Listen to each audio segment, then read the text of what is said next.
On Sunday as the offense pulls another Copperfield and vanishes, but they do end up winning the weekend series. We'll recap all of the action against the Reds. Frustration with an inconsistent offense is growing. Huge week and road trip coming up against playoff contenders. All of it coming up on today's episode of Locked On Cardinals. You are Locked On Cardinals, your daily St. Louis Cardinals podcast, part of the Locked On Podcast Network, your team every day.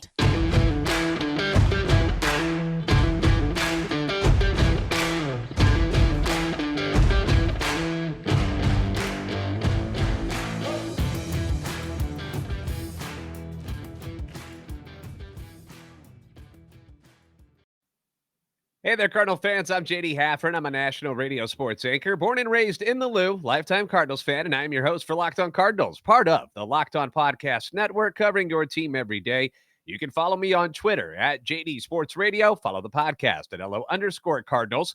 I want to thank those of you who make Locked On Cardinals your first listen every day. We are free and available wherever you get podcasts, on iTunes, Spotify, Google Podcast, also on YouTube.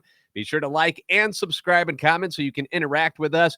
The likes, the subscriptions, very, very important, especially the likes. It helps grow the channel, get our content out to people who are Cardinal fans just like me and you. And that way we can all come together on YouTube and discuss what's going on with the Cardinals, because this is a show serving Cardinal Nation and giving the best fans in baseball all of the info about the birds on the bat. So the Cardinals had another long and exhausting weekend, playing 4 games in 3 days. So let's go back and do a quick recap of things that happened. Now, the whole series against Cincinnati was actually a 5-game in 4 day series to wrap up their season against the Reds. And that began on Thursday night. They lost 3-2 with hardly a whimper of offense until the 9th inning. It wasn't pretty. Friday, you had Jack Flaherty on the mound, and he gets a little wild in the 3rd inning, which leads to a run. But overall, things were fine for Jack until the 5th inning with the score 1-1. A couple of singles to lead off the inning. You get another hit by pitch, his second of the game. Bloop double, then into left field, scores 2, makes it 3-1. You're behind again. You get that absolutely sick fielding play, though, by Nolan Arenado at third base, where he dives to his right and from his knees, he guns down Kyle Farmer at the plate as he tried to score from third base. Just a brilliant play.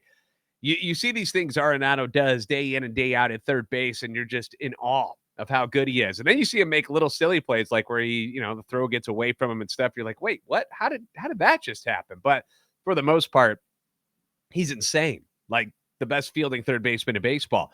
So he saves a run on that play, but the next guy is Aristides Aquino, and he singles, scoring another run. That makes it 4-1, and the start goes from solid for Flaherty to kind of fugly real quick. He goes just 5 innings. He allows 4 runs, 6 hits, 2 walks, 2 hit by pitch, 5 strikeouts. And it's the same thing over and over and over with Flaherty. When he throws strikes, pretty darn good. He's tough to hit. He's got great stuff. When he gets out of whack and loses the accuracy, things go south pretty quickly. Cards answer in the bottom of the 6th inning, though, with the meat of the order up. Goldie doubles, Arenado singles. That makes it 4-2. Dickerson flies out, and that brings in Albert. And I'll be very transparent here, okay? I'm not going to lie to you. I can't watch every single Cardinals game. There are other things going on in my life that I have to go do, especially on the weekends. And Friday night, I had to work a high school football game. I was doing color commentary for a Friday night football game. I'm on my way home, grabbed a few slices of pizza, and I just sat down in front of the TV when Albert was coming up. So my timing was impeccable, which isn't normal for me. I'm normally late for everything, and I suck timing-wise, but impeccable here because Albert comes up and just he gets a hanging slider, and he annihilates it. I can't think of a better word to describe how that ball was hit. Just annihilates it. 427 feet just to the right of Big Mac land to tie the game up at 4. His 698th blast of his career, 19th of the season. A no-doubter. A no-doubter off the bat of Albert Pujols as he got to watch it in all its glory sail off into the night sky. 5th home run on a first pitch this season, and another special moment for the fans at Busch Stadium. Top of 7, the Reds get a solo dinger from Kyle Farmer off of JoJo Romero to retake the lead 5-4. Cardinals answer right back, though. Bottom half, Donovan gets a leadoff walk, which he's been so good at doing this year. And then you get an RBI double by Goldschmidt, makes it 5-5. Not to be outdone, though, Nolan Arenado then follows suit, doubles in Goldie on a bloop double into left field. You saw Friedel, the left fielder, come charging in. He dives, and you thought he was going to make the play just like he did on Thursday, but it didn't happen this time around. Ends up being a double for Nolan, his 40th double of the year, which, by the way, third in the National League, fourth in all of baseball in doubles. Helsley comes in the ninth, and he throws what we call the immaculate inning. Not everybody's going to be familiar with that term. You've got to be a serious baseball nerd to know what I'm talking about. But it's where you throw 9 consecutive strikes and you get 3 strikeouts to end it. That's what Helsley did. Only the third time in franchise history that someone has done that. Bob Gibson did it in 1969. Jason Isringhausen in 2002. So it's a pretty rare feat. I do it on my MLB The Show game all the time. Way easier on the video game to do it. Real life, it's quite difficult. Chris Stratton, damn glad to meet you, gets his 9th win. Helsley, the 18th save of the year. Tyler O'Neill, though, suffers a hamstring strain when he stole second base. He had to be placed on the 10-day injured list. Katie Wu from The Athletic reports that it's a grade 1 strain, a different spot from his strain that he suffered in June, but initial tests show everything to be structurally right, and the hope is he'll return before the end of the regular season. But it's just been a bummer of a year for Tyler. The injuries have continuously popped up. It seems like every third week something happens to him, and it's derailed his overall year. And I know a lot of fans get frustrated with O'Neill. I like him a lot. Okay, he's one of my favorites. I'm a big fan of Tyler O'Neill and the things that he can do. I've been a huge proponent of him, but you look at the numbers and I can see why people are upset. And I don't like everything that he's done. I mean, look at his batting average: 286 last year, 228 this year. He strikes out a bunch. We know that. Power numbers, they're down some. Only 14 home runs and 383 plate appearances, where last year he had 34 home runs and 537 plate appearances. So power's down a little bit. He did have 14 stolen bases, which is a tick up from last year when he finished with 15, but the injury certainly didn't help him stay consistent at the plate, and it showed. The team did have to activate Dylan Carlson from the IL after he hit 2 doubles and 3 at-bats at his lone rehab start with Memphis on Friday. They also added Dakota Hudson as their 29th player for the doubleheader on Saturday. So what we're going to do is we'll recap what was a solid Saturday for the team. Okay, not much to complain about on Saturday. We'll do that next here on Locked On Cardinals. But first, I would like to talk to you guys about our friends at BetOnline. BetOnline.net. You know about it. Number one source for all your pro and college football betting needs and sports info this season. You can find all of the latest football league developments, game matchups, news, and podcasts. BetOnline, also your continued source for all your sporting wagering information, including live betting, esports. They've got scores. They're the fastest and easiest way to check in on all your favorite sports and events, including MLB, MMA, boxing, and golf. Head to the website today, or you can use your mobile device to learn more about the trends in action. Week 2 of the NFL season was nuts yesterday. I mean, especially those early games. Okay, the early games were kind of boring for a while. Not all that exciting. The first halves in those games were kind of meh. You had shutouts going on, just nothing really all that exciting. And then all hell broke loose in the second half for these games, and the endings were wild. Baltimore blows their game against the Dolphins. You had the Browns blowing their game against the Jets. The Cardinals coming back on the Raiders. Last night, my Packers took care of business, but it was a wild day in the NFL. And we got 2 more games tonight, which is cool. The Bills are 10-point favorites over the Titans, and the Eagles 2.5-point favorites against the Vikings. Personally, I am hoping for a terrible day for Vikings wide receiver Justin Jefferson, who I need to get shut down for fantasy purposes. But you can get all the info about these games and hopefully make some money by going to BetOnline. BetOnline, where the game starts.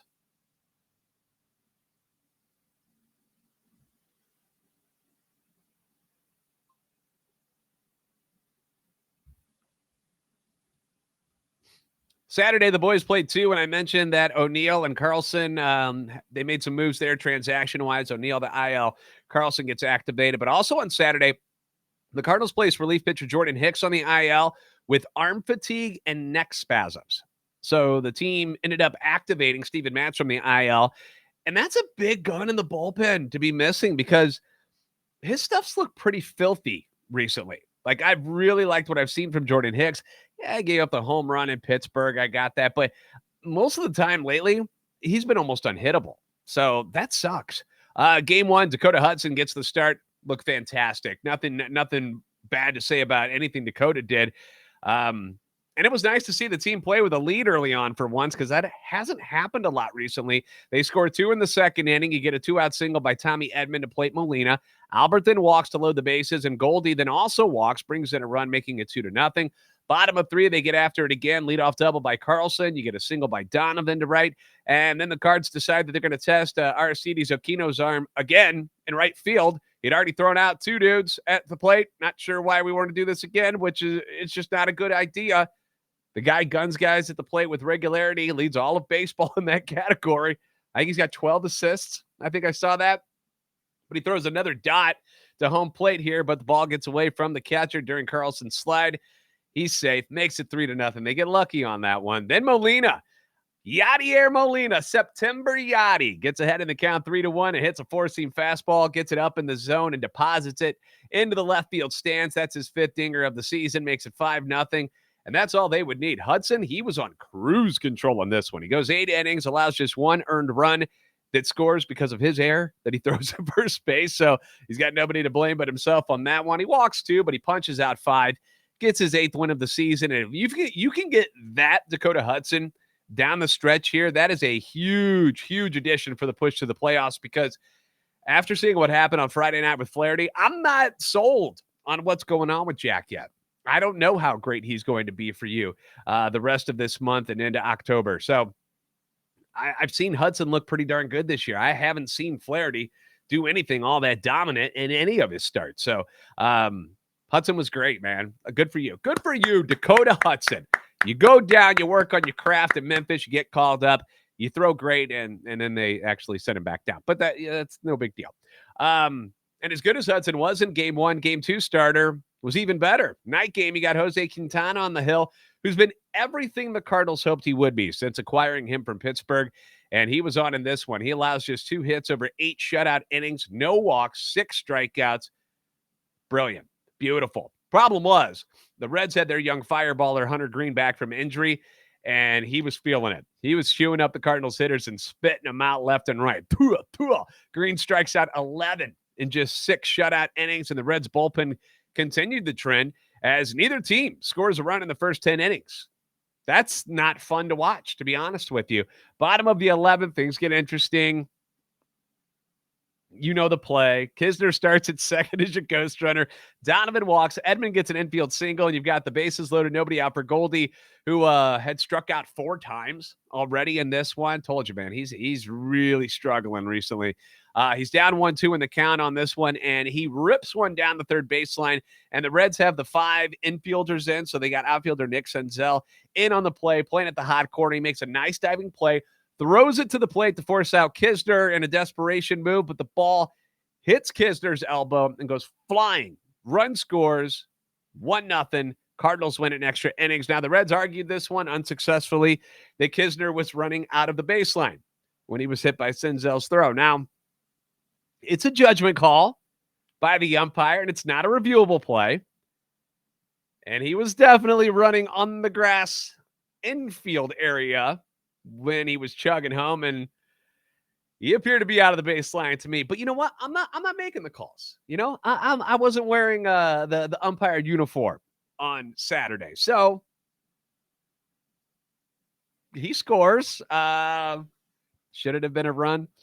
Probably not, but I'm not making the call. Cards get the win. In fact, Steven Matz gets the win after throwing a shutout inning in the 11th, his 5th of the season. This was the first 1-0 extra inning win for the Cardinals since they beat the Rockies in 11 innings on October 2nd of 2010, and the first 1-0 extra inning win over the Reds since September 1st, 1976. And as great as that was, you got to look at the offense here. Another complete absence of offense from a team that has been struggling, and it's getting a little bit disturbing, to be honest. They managed just 1 hit after the 4th inning in this one, and they struck out 17 times. And things didn't get any better on Sunday at all. We're going to talk more about yesterday's dud next right here on Locked On Cardinals.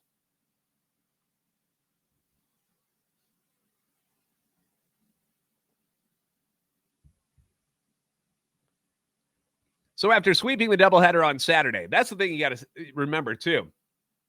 even though it was a controversial end of that game on Saturday, 1-0, no offense, they still took 2 on Saturday, and that gave them a 3-game winning streak as they go into Sunday. They're up in the series 3-1, and they had left-hander Jordan Montgomery on the mound, who has just 1 loss since joining the team, which was his last time out, and that's arguably been their best pitcher since he came over from the Yankees. So in this one, the Reds jump out to a lead on an RBI single in the 3rd inning. They then tack on 2 more in the 6th inning when Stuart Fairchild, who, by the way, looks like he hasn't hit puberty yet. He just looks like a kid out there, man. I'm sure he hates it, too. He probably gets carded at every bar he goes to, and it drives him nuts. But he rips a fastball right down the middle over the wall in left center. Line shot, 2-run dinger, makes it 3-0, and that is all there was in this one. A complete snooze fest of a game that saw the Cardinals offense manage just 2 hits. Montgomery loses his 2nd in a row, but again, he gave up 3 runs, which is certainly a winnable amount against a team like the Reds. He struck out a season-high 9. But when you don't score any runs, you're not going to win. That's plain and simple. So Rob Raines at STLSportsPage.com had a bunch of stats about the offensive woes. So here, let me just lay some of this stuff on you. The game on Sunday, fewest hits in a game for the Cardinals since they were held to 2 hits on July 9th against the Phillies. They were shut out for the 14th time this season and the 3rd time since the All-Star break. The Cardinals scored 1 run in their last 25 innings over 3 games in the series. Their only hits on Sunday were a single by Paul DeYoung in the 3rd, which was an infield one that went off the shortstop's glove, and a single by Yachty in the 7th. They were 0 of 3 with a runner in scoring position and had only 1 runner reach second base after the 4th inning. In the 5 games against the Reds, the Cardinals were a combined 14 of 87 for a 161 average in the first 5 innings of those games, scoring a combined total of 7 runs in the 25 innings. 5 of those runs came in the first game of Saturday's doubleheader. On Sunday, they had 1 hit in 15 at-bats.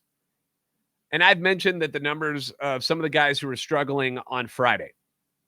But we've got some updates here. Corey Dickerson now 3 for his last 19. You remember it wasn't long ago that the dude rattled off 10 hits in a row. He's cooled a little bit. He's still hitting over 300 in September, but he's cooled a bit. Newbar, 3 for his last 38. Pujols had that huge blast on Friday, 0 for 13 otherwise in the series. In September, Nolan Arenado hitting 218, OPS down to 628. Goldie, 8 for 34. He's hitting 241 with 2 home runs and 7 RBIs in 15 games in September. So the Triple Crown talk kind of out the window now. Things like Freddie Freeman has gone off for the Dodgers. I believe he's got like a 10-point lead in the batting average, which is,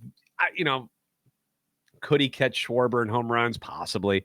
But the batting average is the tough one. So he's going to have to get hot quick if he wants to get back into this thing. But all that Triple Crown talk, that's all going to Aaron Judge in New York. He's just blasting everything in his path. In fact, the Cardinals should send a thank you letter, maybe some champagne over to Aaron Judge. He hit 2 home runs on Sunday to lead the Yankees to a win over the Brewers. Numbers 58 and 59 on the year. Crazy. Letting the Cardinals reduce their magic number to clinch the NL Central to 8.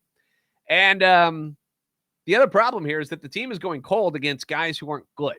You're looking around at the schedule. Remember how we were like, wow, September schedule, the first half, pretty darn easy, right?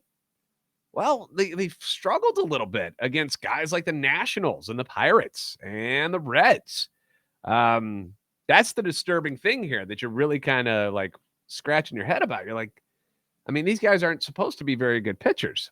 And Ali even said as much in yesterday's post-game interview, said, if it was good pitching, we'd probably not sit here and question the offense. Like, you're not supposed to deliver a ton of runs against them. There's no real answer for it other than to get some rest on Monday and go right back at it. He continued with, I attribute this dry spell more to randomness. We look forward to this trip to the West Coast with our guys being energized and ready to go again.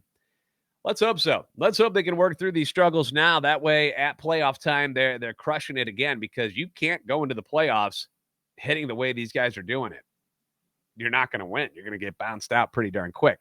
As Ali mentioned there, and as I said before, the guys have the day off today, but are heading out on a West Coast trip that Ali spoke of beginning tomorrow for 3 against Juan Soto and the San Diego Padres. Still weird to say that, isn't it?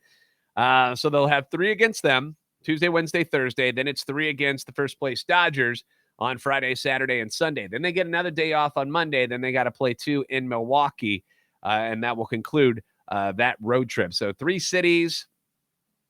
What is that, 10 games? 6, 7, 8 games in 10 days. So, the Cards could be facing the Padres in the playoffs. That's a possibility still, if and when they make it. I'm not saying that they're not going to make it, but that could happen. Cardinals stay put where they are right now. Looking at this, they'd be number 3 seed, presumed champions of the NL Central. And if the Padres finish as the number 6 seed, they're currently number 5. That's who the Cardinals will take on. So possibility they could play each other. So we decided that we're going to do a crossover episode about this series for tomorrow's show with Javier Reyes, the host of Locked on Padres. So I'm sure we'll talk a little bit about the Juan Soto trade, because boy, was he excited when that trade went down. I was going back and forth with them on social media, and they were so excited, and he hasn't done much. Juan Soto hasn't done much at all since he got to San Diego. So I'm sure we'll talk a little bit about that, see how the chemistry of the team is going, and we'll get all the inside scoop, the backstory to everything San Diego Padres on the crossover episode for tomorrow. If you guys do have any questions or comments that you want me to bring up to Javier, be sure to leave them in the comments down below on YouTube, or you can tweet me, and we can bring them up with them for tomorrow's show. Once again, want to thank you guys for making Locked on Cardinals your first listen today. Now make your second listen, the Locked on MLB podcast. MLB expert Paul Francis Sullivan brings humor, passion, and unique perspective on every team and the biggest stories around the league. Follow the #1 daily league-wide podcast, Locked on MLB, on the Odyssey app, YouTube, and wherever you get podcasts. All right. The sky's not falling, everybody. I don't want everybody to freak out and think I'm getting down on the team or anything. Cardinals got an 8-game lead in the division. Their magic number is 8. Pujols is at 698. We got 14 games to play here in the regular season. This is the home stretch. I just want them to do better against crappier teams. Let's just be honest. And I think you do too, right? Like, shouldn't they be kicking the crap out of the Reds and the Pirates, people like that? Because now you got to face the Padres and the Dodgers and the Brewers.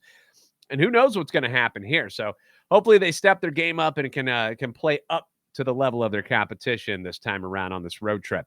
As always, be sure to like and subscribe on YouTube. Follow on Twitter at @LO_Cardinals and at JD Sports Radio. You are the best fans in baseball for a reason, and I'll see you next time right here on Locked on Cardinals.